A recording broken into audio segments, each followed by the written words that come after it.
IDTV మన ఉనికి మన వాణి. నమస్తే. నేపాల్ కొత్త ప్రభుత్వం మంచి పరిపాలన దిశగా అడుగులు వేస్తుంది. పెను మార్పులకు తావు ఇచ్చే విధంగా కూడా అక్కడ సంచలన నిర్ణయాలు తీసుకుంటుంది బాలిన్ షా ప్రభుత్వం. అవును, తాజాగా కాంగ్రెస్ అలాగే కమ్యూనిస్టు ఇతర పార్టీలను ధీటుగా ఎదుర్కొని ఓడించి అధికారంలోకి వచ్చినటువంటి బాలిన్ షా ఇప్పుడు పెను సంచలనమైన మార్పులు చాలా ధైర్యంగాను ఏకదాటిగా తీసుకుంటున్న పరిస్థితి. ఒలీ శర్మని జైల్లో అరెస్ట్ చేశారు. అతని సహచార వర్గాన్ని కూడా ఏమాత్రం ఆలోచించకుండా జైల్లో పెట్టుబడేశారు. ఈ జెన్జీ ప్రొటెస్ట్కి ఎవరైతే కారకులు ఉండి అక్కడ హింసాత్మక ఘటనలు చేశారో ఒక్కొక్కరిని కూడా జైలు పాలు చేస్తున్న పరిస్థితి.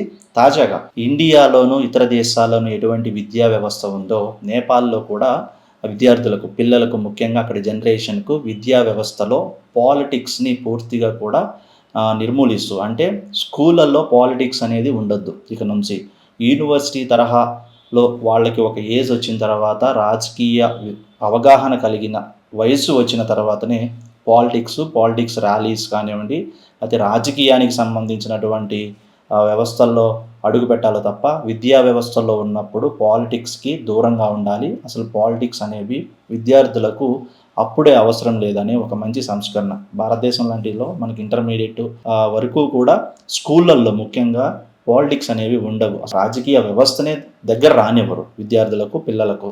అటువంటి వ్యవస్థని ఇప్పుడు నేపాల్లో తీసుకొచ్చారు. సో ఈ వ్యవస్థను తీసుకురావడంతో విద్యార్థులతో అక్కడ తల్లిదండ్రులు కూడా ఆనందం వ్యక్తం చేస్తున్న పరిస్థితి. చాలామంది విద్యార్థులు చిన్న వయసులోనే, విద్యార్థి దశలోనే ఈ పాలిటిక్స్కి అలవాటు పడి తిరిగి వాళ్ళ లైఫ్ని చాలా క్రిటికల్ అండ్ కాంప్లికేటెడ్ చేసుకుంటూ నాశనం చేసుకున్న వాళ్ళు కోకొల్లలుగాను.